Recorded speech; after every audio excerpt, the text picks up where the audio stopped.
¿por qué no nos vamos primero con el exilio español que trae ahora el Museo Calús? Yo les tengo mucha admiración por la osadía y la valentía que tuvieron de abrir un museo nuevo en plena pandemia. O sea, siento que ahí hay que darles un reconocimiento, porque eso no debió de haber sido fácil y creo que lo han hecho muy bien. Entonces, bueno, ahí les digo, hay que tomarlo en cuenta. Entonces ya les he contado algunas cosas de ellos porque, pues bueno, tienen una colección que a mí me parece muy interesante. Por cierto, vale la pena, digo, más allá de que vean la exposición de la que les voy a contar ahorita, que es la temporal, vale la pena que vayan a ver la colección si no lo han hecho ya. Está la exposición inaugural con, digamos, las joyas de la colección. Está en exhibición desde que abrió el museo en 2020. Entonces, bueno, si ya fueron, es básicamente la misma exposición, aunque entiendo que se vienen cosas interesantes. Ojalá pronto podamos tener más noticias. Pero bueno, vayan a la exposición temporal. Ahorita les cuento de qué va, pero solo quería hacer esa acotación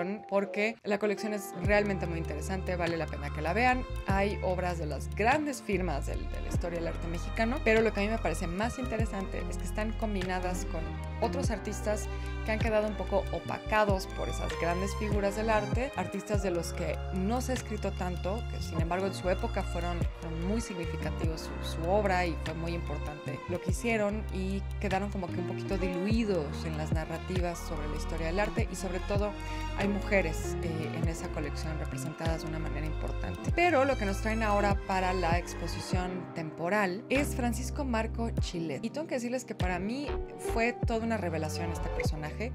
Yo no lo ubicaba porque es como de estos nombres que ha estado más vinculado en México al cine. Él trabajó muchísimo tiempo como escenógrafo, pero más que escenógrafo, hay que entenderlo como director de arte, porque en esa época los escenógrafos hacían todo, hacían como todo el ambiente, ¿no? Es decir, hacían la escenografía, que es, bueno, los muebles y el fondo y todo ese tipo de cosas, pero también le entraban a vestuario, o sea, le entraban a todo. Entonces, la verdad es que me pareció muy interesante esta exposición porque, bueno, por muchísimos motivos, pero primero porque para mí era un nombre que yo no tenía en el radar, porque yo, pues la verdad es que a la historia del cine no le he entrado mucho. Y entonces fue como descubrir a este personaje y su historia, que su historia es fascinante, ahorita les cuento un poquito más, pero también descubrir que este hombre, que quizá, aunque no ubiquemos su nombre, hemos visto muchas películas en las que él participó, o sea, es una persona que contribuyó como a la construcción de nuestro imaginario, de nuestra cultura visual a través del cine, o sea, participó en muchísimas películas, o sea, estamos hablando de la época del cine de oro. También tiene esta otra faceta muy interesante, que es, bueno, su formación principal es la de artista plástico, ¿no? Fue realmente increíble descubrir su historia, además, un hombre que llega a México en el exilio español. Entonces estamos hablando de un refugiado político que vino a México en el contexto de la Guerra Civil Española. Y ahí en la exposición lo que van a ver no es, digamos, una retrospectiva completa de su obra, sino que es un momento muy específico y muy interesante, que son los dibujos que hizo en los campos de concentración en los que estuvo en Francia, porque ahí hubo un momento en el que los exiliados de la Guerra Civil Española huyeron de España a Francia cuando cae la República y entra Franco. Van a Francia en un momento y pues ahí son recibidos, pero realmente no es que hayan sido recibidos con los brazos abiertos, ¿no? No fue una cosa como de refugiados o de exilio, digamos, de una apertura al exilio, sino que los concentraron en campos. Entonces en la exposición te explican todo esto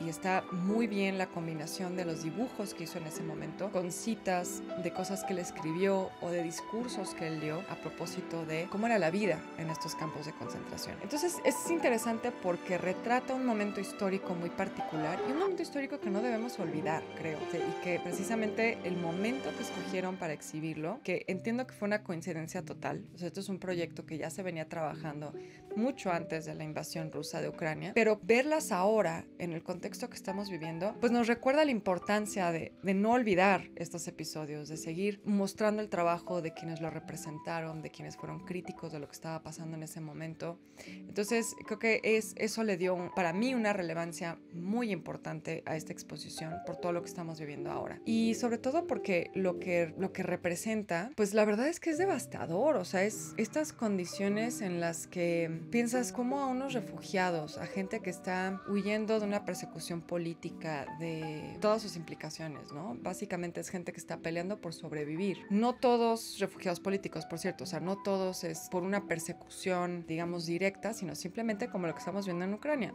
Algunos sí, muchos sí refugiados políticos, sí perseguidos políticos, pero muchos otros pues simplemente buscando cómo salir de España porque no veían ahí condiciones básicas de supervivencia. Y entonces salen, llegan a Francia y les digo, son recibidos, pero en estas condiciones donde los hombres solo pueden estar en una parte, las mujeres y los niños en otra, o sea, la familia no podía verse en el tiempo que estaban ahí, condiciones de hacinamiento, de salubridad terribles. Y tengo aquí porque cuando estábamos viendo los dibujos de cómo Chilet representaba todo esto, ¿no? Siendo artista, pues él dibujaba lo que veía, ¿no? Y era también pues una manera de, me imagino, como de procesar todo eso, ¿no? O su forma de lidiar con la realidad que estaba viendo, también de denuncia, ¿no? Obviamente, o sea, una manera también de hacer un trabajo que para la posteridad puede ser un trabajo de denuncia. Yo pensaba mucho en una carta que manda Isidro Fabela a Lázaro Cárdenas.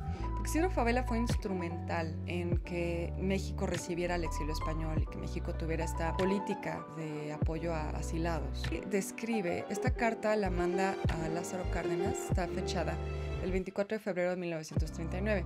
En ese momento, Isidro Fabela era como el representante o embajador de México ante el antecedente de la ONU, que era la Sociedad de Naciones. Y les traje aquí el extracto para leérselos, porque es realmente devastador. Está hablando de uno de los campos en los que estuvo Gilet, que es el de Argelès.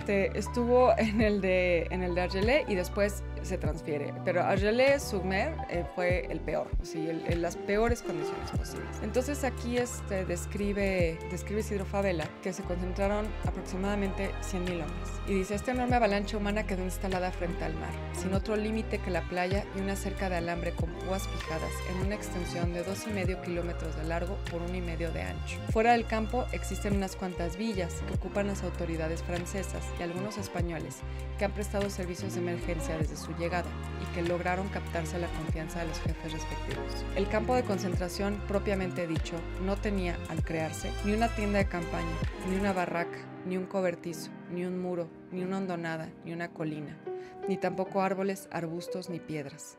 Es en la playa abierta y arenosa frente al mar, y tierra adentro en terrenos eriazos y viñedos escuetos, donde han vivido y viven los refugiados de España. Es decir, que los 100,000 hombres alojados en Argelès no tuvieron en un principio abrigo de ninguna especie, ni fuego para contrarrestar el frío invernal, ni un techo que les resguardara del cierzo, ni una pared que les defendiera de los aires marinos. En esta costa mediterránea sopla el mistral, viento huracanado que alcanza, a veces, velocidades considerables. Entonces, bueno, continúa. O sea, podría seguir y seguir y seguir. Nos dice, por ejemplo, la alimentación en los campos ha sido insuficiente. Los primeros días solo pan se repartió a los recién llegados. Después, y no siempre, se les ha dado carne y cereales. Pero son los sanos, los fuertes, los jóvenes, los que tienen facilidad para obtener su ración. Los débiles, los enfermos, los viejos, no siempre tuvieron manera de acercarse a tomar su alimento y por eso tantos perecieron de inanición. O sea, es brutal lo que hay aquí, lo que vivieron. Y eso es lo que pueden ver en estos dibujos de Francisco Marco Chilet. Esas condiciones que vivieron en Argelès-sur-Mer, les digo principalmente, después fue trasladado a otro campo donde las condiciones mejoraron mucho, el de Age, no sé cómo se pronuncia, ADGE. Y me parece, la verdad, interesantísimo lo que se puede ver ahí. Aquí hemos estado viendo algunas de las imágenes que tomamos en la exposición. Y bueno, es interesante no solo, insisto, por este momento que representa y esta realidad tan devastadora que como les digo, es muy importante que no olvidemos nunca, sino también me parece que es interesantísimo verlo por la manera en la que lo retrata. O sea, la fuerza del trazo que tiene, la contundencia con la que dibuja, es realmente increíble. Y él, en algunas de las citas que ponen ahí en la exposición, habla de cómo dibujó todo eso, pues realmente con mucho coraje. Hay una cita ahí como que habla de que con la garganta, con un nudo en la garganta de coraje, ¿no? Y eso se ve, como ese coraje por las condiciones en las que están siendo forzados a vivir. Pero también lo que nos muestra es un increíble manejo del dibujo. O sea, lo que vemos es a un artista que tiene una técnica impecable, y eso también es muy interesante de ver, porque como les decía, lo que para mí ha sido también una revelación, no solo es esta representación de un momento histórico muy importante, sino también el descubrir este personaje cuya historia es realmente fascinante, porque es una persona que se formó como artista en la Academia de San Carlos en Valencia, no pienso en San Carlos aquí, y estudió con los grandes de su época, o sea, estudió con Joaquín Sorolla, estudió con Ignacio Zuluaga, o sea, con los grandes nombres de la pintura. Estamos hablando 1916, ingresa a la academia. Y luego en el 22 decide unirse al ejército, y va a ser un hombre de ideas muy claras, muy congruente toda su vida. O sea, él pelea por su país, pero pelea por ciertos ideales, por eso se une a la causa republicana. Va a ser un hombre que el resto de su vida va a ser de izquierda, además masón, va a ser otra característica interesante de él a lo largo de toda su vida. La masonería va a ser importante. Pensaba mucho en Chuy Campos cuando hablaban en la inauguración de que hay muchísimas obras suyas, no tanto estas en particular, sino de toda la obra que hay. Sí, tiene una serie de payasos importantes, de cómo siempre hay simbolismos, las cosas que hablan de la masonería, que es muy interesante porque hay como varios niveles de lectura en sus obras, ¿no? Entonces, bueno, un personaje realmente fascinante. Llega a México, se integra al cine. Yo por ahí parece haber escuchado de Eric Cámara, el curador, que tuvo un contacto también con Manuel Fontanals, que fue otro español que hizo muchísima escenografía. Entonces también es interesante ver ese impacto cultural que tuvieron los exiliados en México. Y de estos dibujos en particular también diría que, además de lo que nos muestran, digamos, en cuanto a la formación artística de Chile, en cuanto a sus ideales, porque están presentes en el trazo, como les digo, y de pronto también en las imágenes. En esta que estamos viendo aquí en pantalla, se ve una suástica, ¿no? O sea, él está siempre denunciando el fascismo y denunciando todo lo que estaba sucediendo en su época. Pero también lo que es fantástico es ver que estos dibujos están hechos en las condiciones más precarias que se puedan imaginar. O sea, están hechos en papel de envoltura, en cualquier cachito que lograba conseguir entre los otros exiliados. Incluso, y él mismo lo describía, ¿no? Con así pedacitos de lápices que alguien tenía, o algún plumón, algún color, alguna cosa ahí, tinta, ¿no? Lo que lograba encontrar. Entonces eso también es realmente increíble de ver, porque son, además de ser pues, obras de arte muy interesantes, son también como documentos históricos en ese sentido, ¿no? Entonces, bueno, para mí fue muy sorprendente esta exposición. La museografía es además maravillosa. La museografía de Saúl Briceño es de verdad increíble, porque todo el tiempo te está haciendo guiños a la idea de la barraca, porque pues es lo que representa muchas veces los dibujos chiletes, eso, son las barracas, pues sí, de madera, que lograron hacer en estos campos de concentración. Entonces hay una línea del tiempo increíble, es que te va explicando un poco la vida y la trayectoria de Chilet, hecha como en una estructura que parece barraca, pero va metiendo como estos insertos también de madera, con los textos, con las cédulas. Todos los marcos de todas las obras también son de madera natural. O sea, hay siempre como estos, como digo, pequeños guiños que te están como evocando el ambiente que Chilet está representando en los dibujos, y eso me pareció también maravillosa solución de museografía y algo que ayuda mucho a la experiencia de la exposición. Vayan corriendo, no se la pierdan. Cicatrices del cautiverio de Francisco Marco Chilet en el Museo Calús.